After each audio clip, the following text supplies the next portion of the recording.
This is The Europeans, and we are back for our latest weekly dive into stuff that's been happening around what is currently a very cold continent. This is Katie in Paris, and Dominic is away singing his little heart out. So I have, keeping me company this week, a wonderful producer in Warsaw. Hi, Wojciech. Hi, hello. How are things over there? Well, it's cold. Everyone has COVID. And yeah, that's the beginning of 2025. Happy New Year. Thank you. I actually wanted to start this episode by congratulating you and your great nation of Poland on the start of your presidency of the EU. You guys are in charge for the next 6 months. How does it feel? Well, it's nice to be in charge for once. I'm not sure where is this all heading. We're seeing a lot of different weird things going on with Polish government right now. The turn to the right is really drastic. And there's news coming every day that Donald Tusk said something really right-wing. And it's less and less surprising, but more and more worrying every day.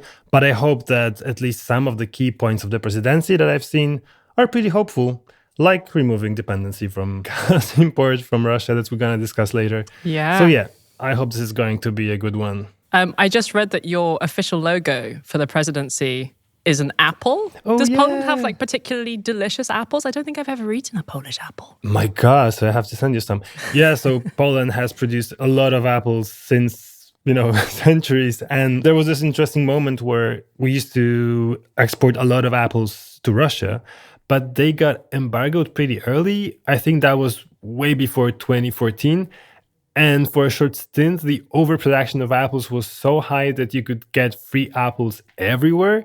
Completely free apples. Yeah, there were like free apples. And there was this action, Eat Apples to Annoy Putin, where you were just supposed to buy Polish apples from Polish producers and eat them all the time just to make up for the money they lost on the embargo. But then they very quickly started exporting apples to places like Saudi Arabia and Singapore. And from what I've heard, it turned out to be way more profitable than selling it to Russians. Oh. You can make a big buck producing good apples in Poland, I think. I've learned so much in this episode already. Well, I'm looking forward to trying an apple next time I come to visit you. But apples aside, we actually have some good news to share, don't we? Oh my God, yes. The crowdfunding campaign. Yes, that's what you mean. That's what I mean. I mean, this is massive to me. I have to admit that I was so wrong because I was the one who didn't quite believe we could pull it off that easily. And I was kind of reluctant to ask people for even more support, being already very grateful for everything they do for us. But since the very beginning, the enthusiasm around it, it was just like nothing short of amazing. If you don't know what Wojciech's talking about, since late last year, we have been trying to raise 15,000 euros in order to fund this new series that we're making called Who Does It Best? It's a series that's going to explore which country in Europe has the best policy on 3 big things that shape our lives. They are housing, childcare, and drugs. And during the past week, we met our target. Hooray!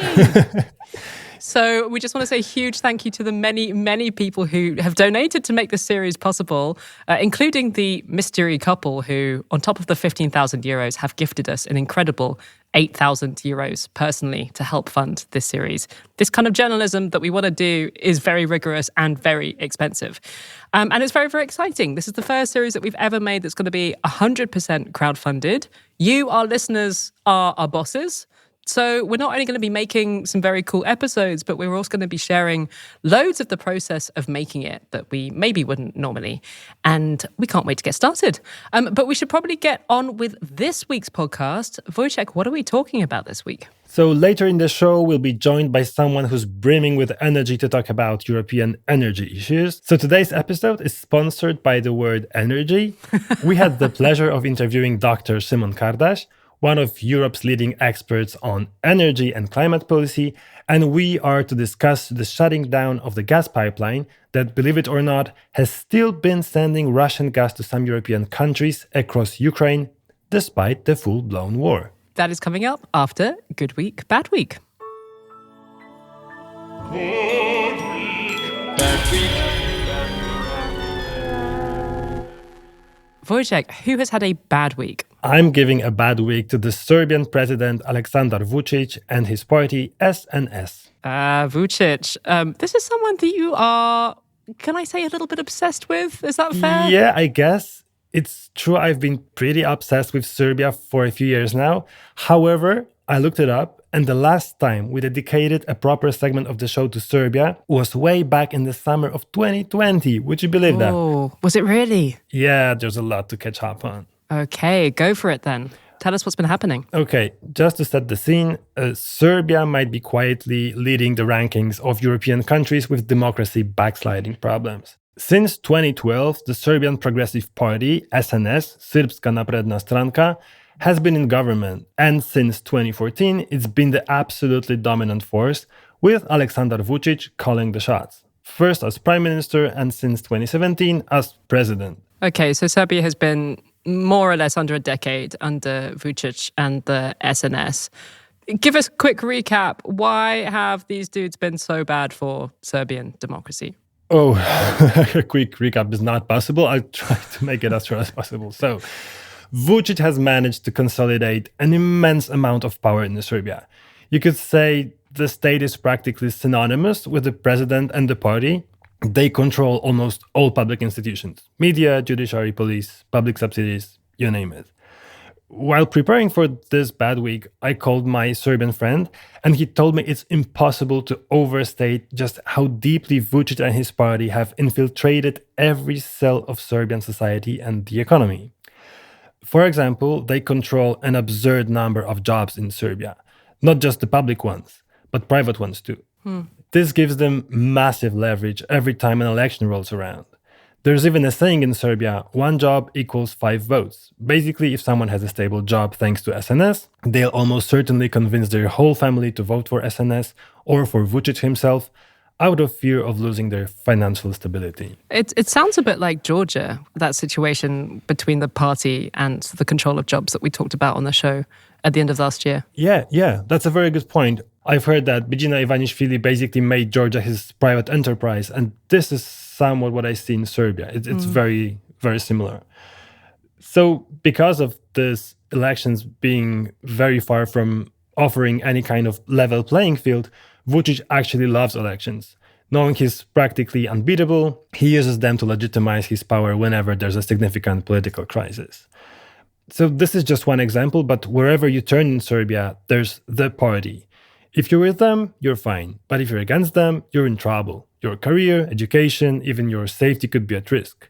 It's a very elaborate example of what we call state capture, where all the mechanisms that democracies use to ensure balance and justice are completely tilted to play into one party's interests. Okay, pretty bleak. But there does seem to be some maybe very tentative sign of some change. I presume you're giving a bad week to Vučić because there have been these protests rocking the country, right? Yes, Serbs are protesting again.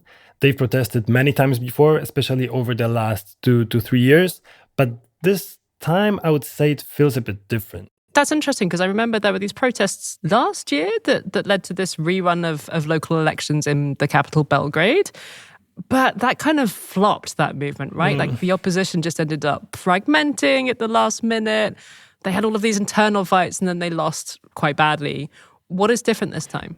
First of all, the cause of the protests is different. On November 1st, 2024, a concrete canopy at the railway station in Novi Sad, the second biggest city in Serbia, collapsed, killing 15 people. A concrete canopy, so I'm trying to imagine it, like a big concrete bridge almost? It was more like a half of a roof that was overhanging from the front of the railway station, giving people shelter from sun or rain. Okay. So what's crucial here is that this was a station that had been just fully renovated as a part of one of the SNS's flagship projects, building a high-speed train line between Belgrade and Budapest. Even more importantly, Vučić's popularity, which helped him win consecutive elections before tightening his grip on every aspect of the country, was built on this image of a politician who put an end to the misery of the late 90s and early 2000s. He actually led Serbia out of a dramatic economic crisis, partly through ambitious public investments, just like this renovation. But today the system around him is deeply corrupt.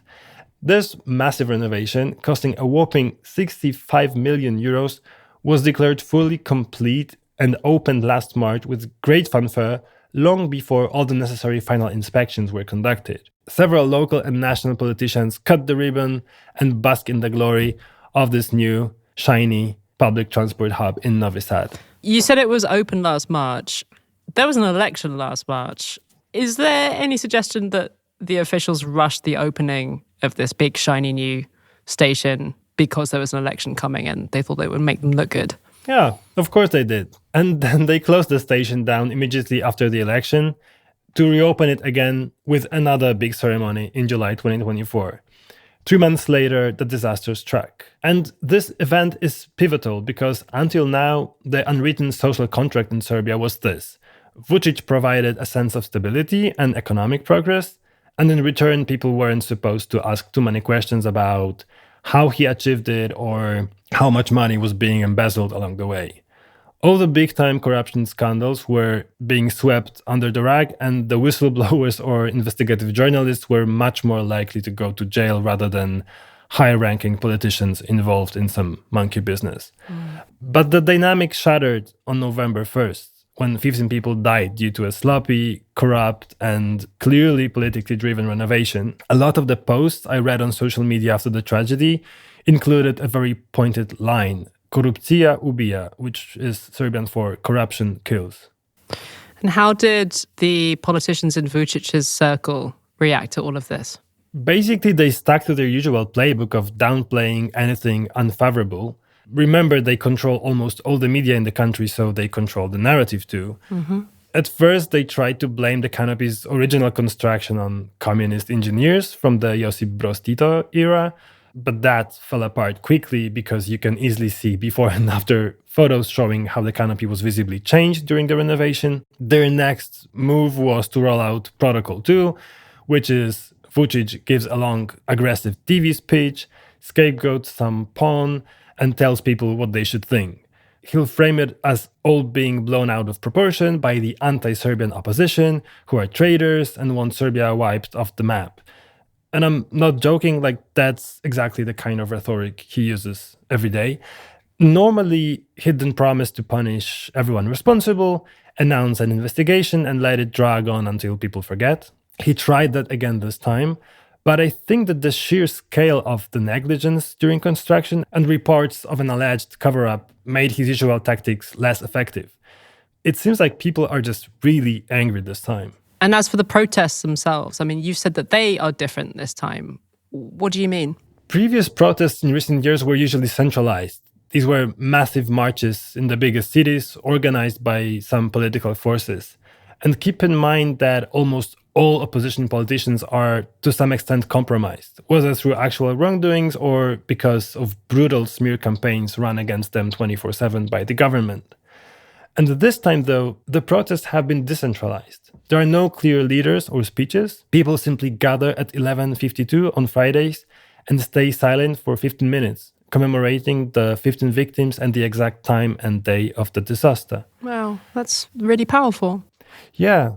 And what's been also striking is how these protests have often included acts of civil disobedience. So it's blocking bridges, blocking access to the prosecutor's office, or even blocking a railway station somewhere far from Belgrade, where police aren't prepared to break up the crowd immediately.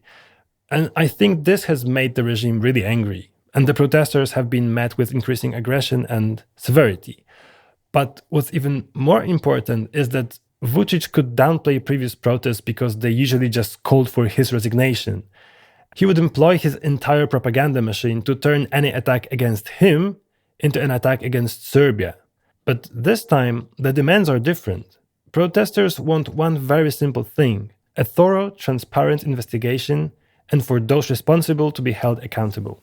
I mean, that sounds pretty reasonable. Why wouldn't Vučić just put an end to this by giving the people what they've asked for? I mean, only Vučić knows. But from the comments I've heard from experts and what I've heard from regular people, some say he might be afraid to expose the inner workings of his corrupt machine. What they've been doing behind the scenes isn't petty crime. SNS has ties to organized crime, well documented by international investigations. These are really dark things. And lastly, the protests since the beginning of 2025 are students' protests. For first time in years, and on such a large scale, universities in Serbia stopped functioning. Students and academics took to the streets, forming massive crowds in Belgrade and the third largest city, Niš. This is very symbolic because massive student protests were actually the start of the movement that led to the downfall of Slobodan Milošević, Serbia's previous infamous authoritarian president. So this does feel a bit different, as you say, from previous opposition that we've seen to Vučić. Do you think there is any sign that this could plausibly be the beginning of the end for his rule, or is that going too far? What I can say for sure is that last year, after the rerun of the fraudulent Belgrade local elections, when it turned into a complete clusterfuck, I spoke to several Serbs and they were completely disheartened. I heard a lot of, there's no hope, everything's lost, and there's widespread apathy in Serbian society. Now, though, the mood among the same group of people seems much, much better, even despite the police's growing brutality. Of course, Vučić would win any election he calls, and there's no chance he's being removed anytime soon. But at least this time, even though he's downplaying the gravity of the protests, he called students stupid and manipulated by their professors, you can feel the nervousness in his camp. And I do believe these very focused, patient, and silent protests could maybe be start of a long, long road toward a more democratic and just Serbia, which is what I heartfully wish to all Serbs out there. Yeah, a glimmer of hope indeed. Yeah, it is a glimmer of hope, and I'll do my best to keep you updated more frequently than once in 4 years. Please do. So, who has had a good week, Katie? Well, this is a bit of an awkward topic change from Serbia because I've chosen something very unserious to talk about this week, but we could all do with a bit of silliness, I think. So I'm going to say it's been a good week for people who like experimenting with new recipes after a controversy in recent days over whether or not you can eat Christmas trees. Have you ever tried eating a Christmas tree, Wojciech? Eating a Christmas tree? No, that has not come up to me. Yeah, it's not something that has ever occurred to me either. But it turns out that you can, in specific, carefully controlled circumstances. Okay? Stay safe, everyone. This controversy started in the Belgian city of Ghent last week.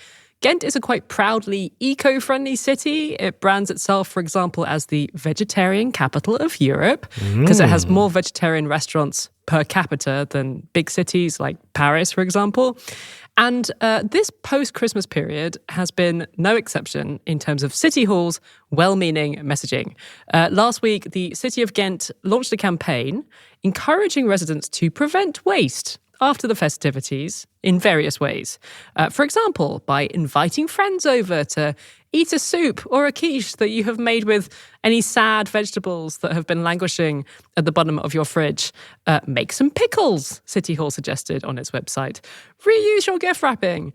And then City Hall turned its attention to the prickly question of what to do with all of the Christmas trees that people have been throwing out over the past couple of weeks. In my neighborhood here in Paris, there's a big kind of Christmas tree graveyard where you can take them, and then I think they get turned into like wood chips and spread in the parks over the soil. Apparently it's quite good at stopping weeds from growing. And what happens in Warsaw? Do people just leave them in the street? So I remember there was this action, I think that was 3 years ago, where they called it a Christmas tree last duty. And we were just piling trees in front of our houses. They were collected by some municipal services, and then they were supposed to be burned and turned into energy, which is hopefully some kind of like greener energy than the one we usually get from coal. Yeah, we have to hope. Dominic talked in our last podcast before the holidays about the ongoing debate about the environmental impact of Christmas trees. And the eco-friendly city of Ghent is very mindful of this debate. It suggested planting the Christmas tree in your garden, if you have one, in the hope that you might be able to use it again next year, just like Dominic does. Well done, Dominic. And then the city suggested, and I quote from the website, in Scandinavia, pine needles have been used in culinary dishes for a long time. Pick the needles from branches, dip them briefly in boiling water, dry them on a cloth, and then use them for spruce needle butter. Have you ever heard of this dish, spruce needle butter? No, not really. Also, I think my Christmas tree had at least 5 kilograms of pine needles. So am I supposed to turn it into 5 kilograms of butter? You could make a year's worth of butter for sure. I mean, there is indeed this long tradition of cooking with spruce needles in Scandinavia. You can use them to infuse in syrups or indeed butter or alcohol like schnapps. Supposedly the Vikings brewed spruce beer, which they thought made them more courageous in battle and also more fertile. Now I'm interested. Yeah, that's what you could do with your 5 kilos. Make yourself some nice beer. I actually also found recipes for spruce butter, spruce oil, and spruce vinegar by René Redzepi, the chef of the legendary and quite controversial Copenhagen restaurant Noma, one of the world's fanciest chefs. These recipes were on the New York Times website from back in 2010. But at the time, René Redzepi seemed to agree with Ghent City Hall about the environmental benefits of giving your Christmas tree a second life by cooking with it.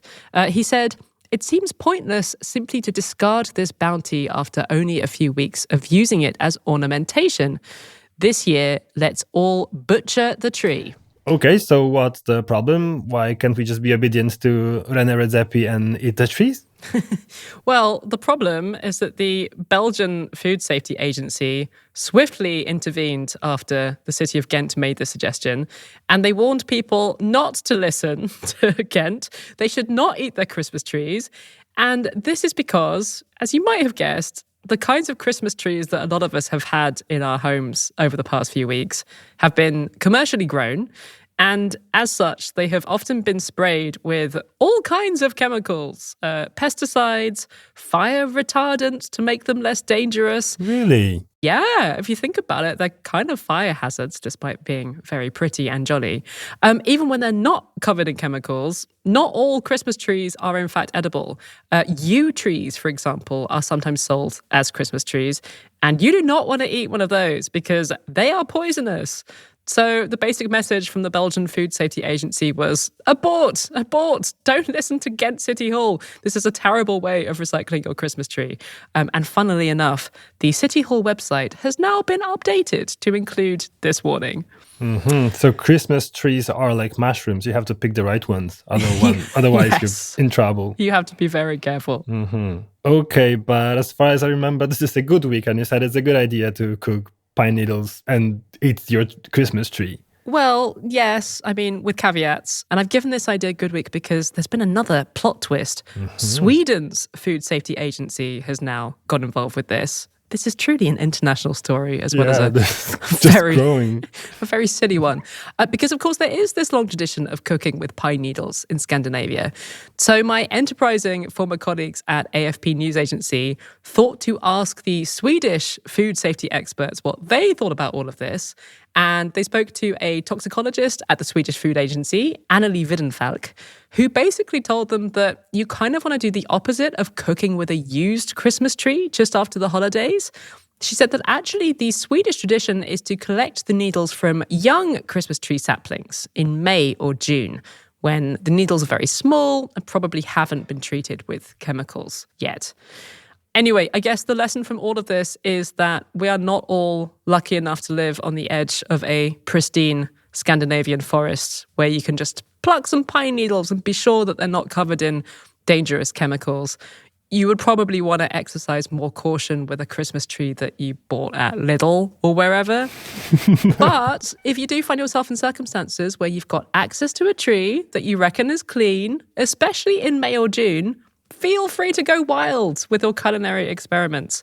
And to the Scandinavians listening to this, if you grew up eating spruce-flavoured things, I'd love to hear about it and even your favourite recipes. I hear that things infused with spruce can be very tasty and fragrant. So drop us a line with those recipes, please. hello@europeanspodcast.com. I can share something already. Oh, yeah? I had a beer, actually, that was spruce-flavoured, and it was very good, very refreshing. Oh, the Viking beer. Did you feel more courageous in battle and more fertile? I have not exactly been in a battle for quite some time now, but I think that would definitely push me to be the leader of a unit or something.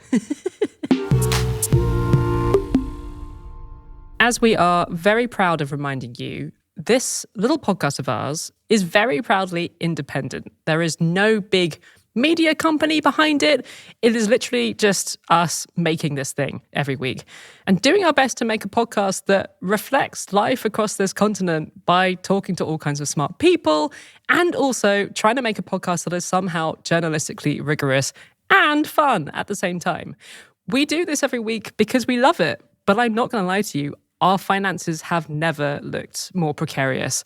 We're hoping to have some additional funding to keep us afloat this year, but we still don't have any news on whether that's happening.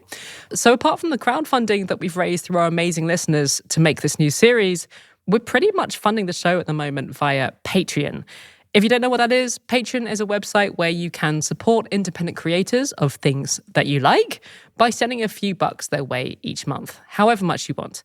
And we are tremendously grateful to everyone who does that so that we can keep the Europeans blasting into those little ears of yours every week. Now, Wojciech, famously, when you're here on the show in front of the microphone, rather than producing the podcast, you take a very deep, very weird pleasure in reading the names of our latest supporters. So are you ready to do that? I'm always ready to do that. Take it away.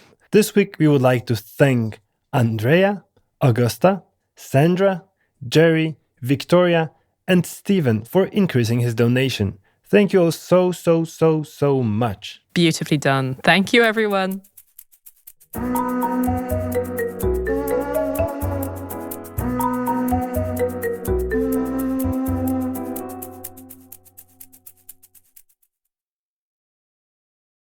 Okay, Katie, do you know what has been the biggest eye-opener for me thus far in 2025?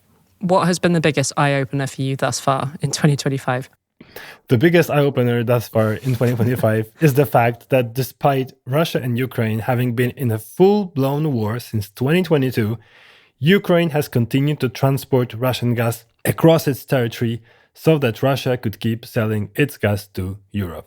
Yeah, I have to confess, this is something that I was only quite dimly aware of until very recently, but it seems kind of crazy. I mean, because the pipeline that goes across Poland was basically shut down, I thought that was also the case for the Ukrainian pipeline, but it wasn't.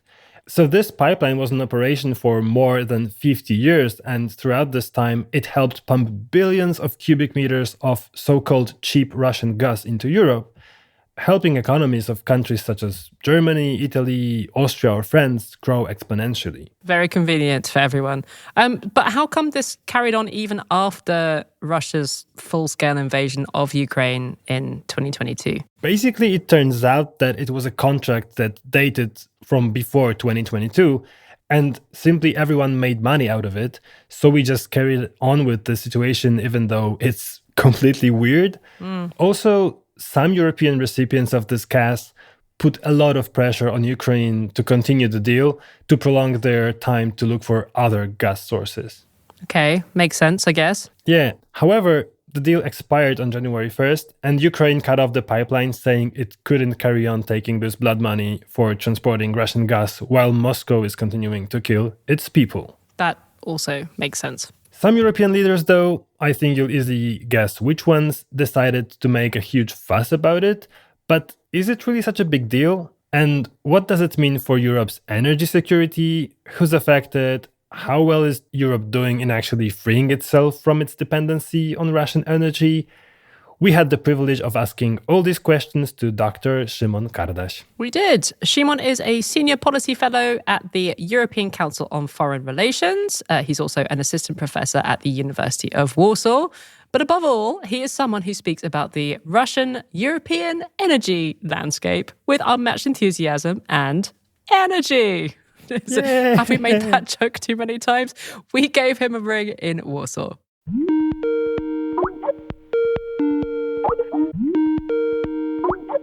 Szymon, thank you so much for joining us. Thank you. Thank you for the invitation. It's a pleasure. Let's start from the hysterical reactions to this pipeline closing from some of Europe's leaders, namely people like Slovakia's president Robert Fico, Hungary's leader Viktor Orban, or Austrian right-wing politicians who are most probably coming into power soon. Were they really that unprepared for this? First of all, the termination of the transit deal was expected. I mean, the position of Kiev was quite clear in 2024 that they are not interested in extending the deal with Russia. So EU member states, especially those that were still importing Russia's natural gas through Ukraine, had a pretty large amount of time, to prepare for this moment. And actually, they were doing preparations. Slovakia concluded deals related to natural gas import with Polish company Orlen, with many Western energy companies like BP. The same when it comes to Austria. In December 2023, the level of dependence on Russia's natural gas in Austria was actually extremely high, 98%. This was the level of dependence. Wow. And they were also preparing for it. They were fueling the gas storages. They even terminated the contract with Gazprom when it comes to natural gas import. And when the 1st of January 2025 came, actually, we did not observe any problems in terms of the security of supply of natural gas to countries like Slovakia and Austria. They managed quite smoothly to turn into alternative sources, and there were no disruptions and no crisis on the EU side. And Hungary, this is the most funny, actually, case, because Hungary is not getting Russia's natural gas through Ukraine anymore. According to deals that they are signed in 2021, they import Russia's natural gas mainly through the Turkstream pipeline. Turkstream, this is a pipeline that Russia constructed through the Black Sea. So in case of Hungary, those harsh statements were actually quite strange and funny to some extent because they are not dependent on the Ukrainian route anymore. So even though Robert Fico had warned of absolute chaos if this deal didn't continue, we largely haven't seen any of that chaos because Europe was actually fairly well prepared for this. Everybody knew it was coming. What about the impact on the Russian economy, though? Is this a big deal for Russia? How much of their exports and how much cash have they lost as a result of this pipeline closing? Well, according to industry sources, the natural gas that was shipped through Ukraine was estimated at $6.5 billion annually. But on the other hand, it's important to point out that revenues that were coming from natural gas export were not the most important ones. Around 80% of revenues that were coming from oil and gas in total were related to revenues from the oil sector and around 20% from gas. But of course, I would not underestimate those billion of dollars that Russia is losing since 2022 because it was an important source of revenues for the Russian ruling elite. The elite was gaining tremendous benefits from selling natural gas to the European Union, which was actually the crucial market for Gazprom. And since they almost lost it, I believe that the elite itself is actually experiencing this loss in a more significant way than the Russian budget. Somehow I'm not so worried about Russian oligarchs. I think they'll be fine. However, this means that the only place really affected is Transnistria, this parastate breakaway region of Moldova, squeezed between Moldova and Ukraine. Their economy, as well as the entire energy sector, was almost entirely dependent on Russian gas imports, which they were getting for free, by the way. We've seen reports on this region being hit by a massive crisis. The industry came to a halt. There's very little gas to keep Transnistrian houses warm or even cook meals. Plus, this means that Moldova had to look for electricity elsewhere, as previously 80% of it was coming from a gas power plant in Transnistria. What's going on down there? Transnistria was affected in the most significant way. And actually, this is a problem for Russia, because it's now Russia that needs to decide whether they want to keep this crisis situation evolving in Transnistria or provide some support for this region. And actually, they have alternative routes that they can use if they want to supply Transnistria with natural gas after the termination of the deal with Ukraine. And is there any sign on how Russia is thinking about this, which direction they might go on? I mean, in the meantime, people in this region are freezing. It's a terrible situation. Well, basically, Russia has two options. One option is to keep things as they are right now, to put more pressure on the government in Moldova or maybe the EU, to put pressure on Ukraine and maybe at the end of the day force Ukraine to conclude some kind of a new transit deal through the Ukrainian territory, or simply play on the evolving crisis situation that would lead to some political problems in Moldova itself. And since we are ahead of parliamentary elections in Moldova, if this economic situation in Moldova is getting worse, that might play in favor of Russia, which is clearly interested in actually having some internal turbulence in Moldova ahead of the elections, expecting that maybe some pro-Russian forces will come back to power and it will change the situation in Moldova, which Russia is clearly interested in. And the second option is that, well, Russia agrees to supply the natural gas to Transnistria using the alternative route. And this alternative route is Turk Stream. The gas is there, the electricity is produced, but maybe not at the volumes that would allow Moldova to restore the mechanism that was enforced previously, which might create, again, some tensions inside because Moldova would still be forced to buy electricity from the EU, which is more expensive and stuff like that. This is a big question, which scenario Russia might be interested in implementing, but we can always bet that they will use the worst scenario for us. And well, the challenge for us is to respond in a way that would neutralize their calculations. Moving on from Moldova, something I've always wanted to ask you, given that Europe has made incredible strides in freeing itself from gas dependency since 2022, do we still import Russian natural gas on a significant scale? I know there are exceptions like Hungary and Slovakia, but overall, are we on the path to becoming entirely independent from Russian gas? First of all, the share of Gazprom on the EU market, and when we say Gazprom, it means that we are referring to the supplies of Russia's natural gas through pipelines, decreased remarkably. I mean, their share in 2021 was more than 40%. In 2024, it's a little bit more than 10%. Oh, yeah. Around 10, 11. But on the other hand, what we observe at the same time is the Russian LNG. LNG is liquefied natural gas, right? Exactly. Liquefied natural gas that Russia is exporting using its terminal on the Yamal Peninsula from the project which is called Yamal LNG.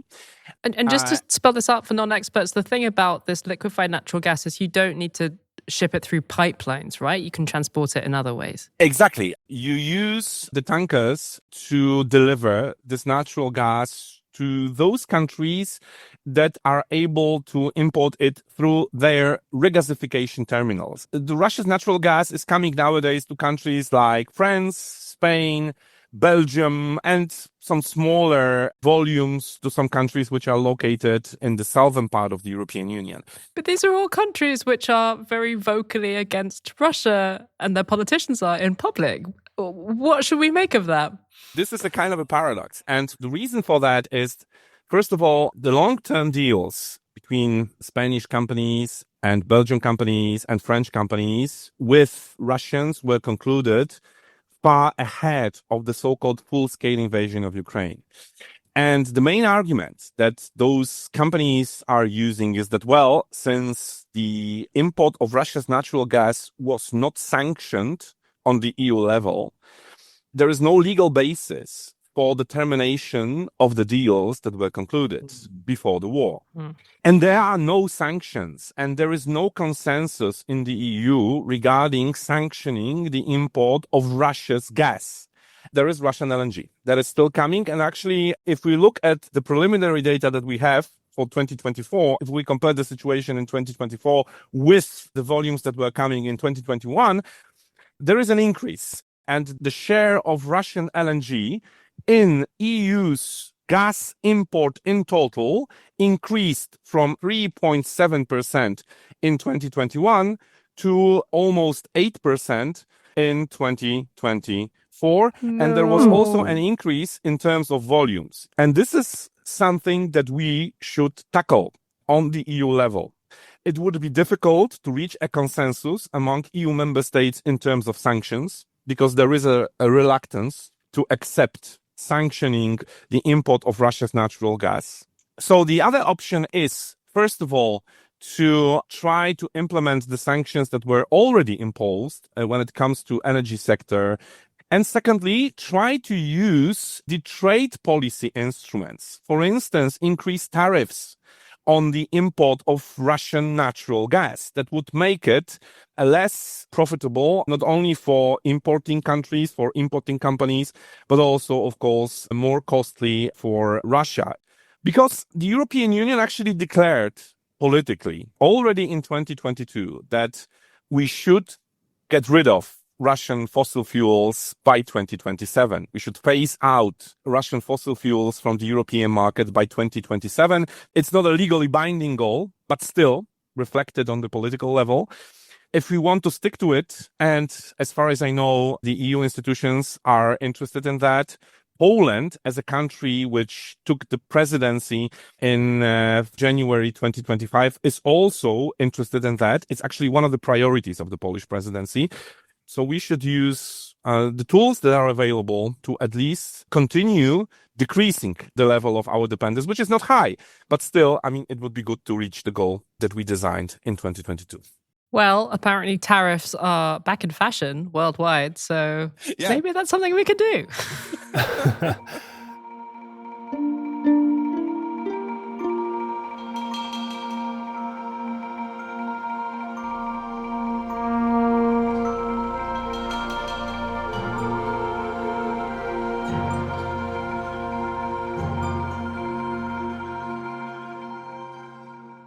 So, turns out this whole narrative of Europe doing a great job of weaning itself off Russian fossil fuels, like it's true to some extent, but maybe it isn't going quite as well as we thought. And that's pretty awkward. Yeah, it feels very awkward. And I feel like this transition involves much more difficult compromises than I had thought. Something that made me a bit happier is that after the interview, I had the impression that we're not doing great on the front of trying to limit oil import from Russia, but actually this has been dropping pretty rapidly.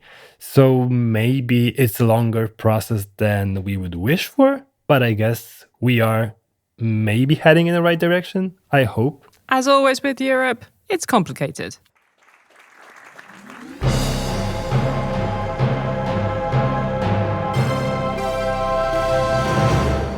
It is time to pull into the inspiration station and share a couple of things that we've been enjoying recently. Wojciech, what have you been getting stuck into? I'll be pretty practical this time because I'd like to recommend a resource that I found very inspiring and useful throughout last year, which is the European Centre for Journalism's podcast titled Journalism Innovation Podcast. Oh, I like that show too. Oh, it's great. Actually, I think you recommended that to me. You're welcome. And it's a show that discusses ideas and insights from people who are building new, innovative media outlets and who try to adapt the way we do journalism to present-day reality. It's a very interesting peek behind the curtain of this industry. And I think, dear listeners, that the fact that you chose to listen to us, a very specific, not to say even peculiar news outlet, Rude. means you are looking for new ways of staying informed. So I guess you might be interested to hear what the biggest brains behind media transformation are up to. My recommendation is that you start listening from the most recent episode where Tara Kelly, the host, interviews a good friend of mine, Maciej Okraszewski, the creator of one of Poland's most popular shows, Dział Zagraniczny, which is Polish for Foreign Desk. You remember Maciej, Katie? We met and had a very nice lunch together last time I was in Warsaw. Yeah, that's the guy. So I highly recommend the Journalism Innovation Podcast. Yeah, it's a great show. I second this recommendation. What have you been listening or watching, Katie? I'm actually quite close to finish an audiobook that I've been listening to for quite a long time. I specifically listen to it while I'm walking my son to creche in the morning. So it's been taking ages to get it finished because it's a very short walk, which is very convenient, but bad for finishing this book. But I'm very nearly finished, so I figured I could cheat and recommend it this week. I wanted to recommend the book Beyond the Wall, or indeed the audiobook. And this is a really, really good history of East Germany between World War II and the reunification of the two Germanys. It's written by the historian and journalist Katja Hoyer, who is herself from East Germany. And I've been really enjoying it. It's one of those histories that mixes political and social history. So you do get an idea of the things that the leaders of the country were doing, but also what it was like for ordinary people living through these times under socialism and under this huge amount of surveillance and control. And I learned masses from this book. It was a bit of a hole in my historical knowledge, how East Germany came into existence out of World War II in the first place as a state. And it's a pretty brutal history. But I also really, really enjoyed learning about the social aspects of life in the GDR, especially things like how the state system of holidays worked, or things like how East Germany was really good at developing children's toys and became a massive exporter of them. Did you know that? Not really. I used a lot of them when I was a kid. Like I played with them, but I don't. Nothing specific comes to mind. I remember a lot of Russian toys, but not really the ones from GDR. You should go back through the cupboards at your parents' house and see if you can find any East German-made toys. But yeah, I learned loads of stuff from this book. So if this is the kind of history that you enjoy reading, readable history, basically, I really recommend this book. It is called Beyond the Wall, and it is by Katja Hoyer. Sounds great.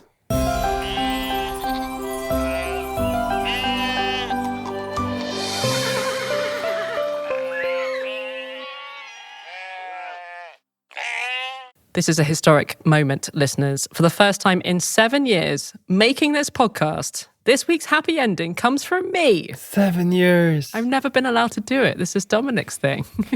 But he's away, and it's a story from France this week. So, I figured I could invade his segment for a change with a happy story that emerged in France actually a few weeks ago, but we're only just back after the holidays. So I'm going to share it with you now. This story comes from the little town of Thiberville in Normandy, in northern France. The town is home to about 1,900 people, and it's a sleepy kind of place. So imagine the shock that the local mayor must have experienced when he received a phone call informing him that the town had received a donation in someone's will of nearly 11 million euros. 11 million euros. 11 million euros. For such a small town. Yeah, and even stranger, the money was left to the town of Thiberville in the last will and testament of someone who had the same name as the town itself. His name is Roger Thiberville. Roger lived in Paris, and as far as anyone knows, he had never visited this town that shared his name. Oh, what a joker. Yeah, it does seem like he did this as a kind of fun prank almost. I mean, we just don't know. He was descended from a family of vineyard owners, and he had this 11 million euro fortune. He had inherited property from his parents, but he seems to have lived fairly modestly in Paris. He worked as a meteorologist, and he didn't have any family to leave his money to when he died in August at the ripe old age of 91. So he apparently seems to have just decided that a fun thing to do would be to surprise this town that shared his name by leaving them this huge amount of money. My God, what a prankster. So like all the money he had, he endowed, he left to this single town that he never visited, right? Pretty much. Jesus Christ. What a ballsy move. So now the town is loaded. What are they going to do with this money? I mean, yeah, this is 5 times the town's annual budget. No way. This is a big deal. Jesus. The mayor, a guy called Guy Paris, he told the newspaper Le Parisien that honestly he thought it was a hoax when he got the phone call. It just seemed so unbelievable. He said that he and other town officials are going to spend some time thinking about it, but they do think they are going to pay off a loan that they used to build a new primary school a while ago. Less boringly, maybe Wojciech is putting up some solar panels around the town's Bulls Court to create some shade and generate some energy. Now you're talking. And some of the money will also probably go to supporting local charities. The one thing that the town is definitely going to do is honour Roger's wishes. He left no instructions for what to do with the money. There aren't any strings attached. The one thing he said he would like is for his ashes to be put in the town cemetery. And the mayor has said, you know, this is the least we can do. So that's what they're going to do with a ceremony to honour this very, very generous surprise donation. I think he was secretly visiting very often. Yeah, maybe he was just a massive fan of the town. Under some nickname. Yeah. Who knows?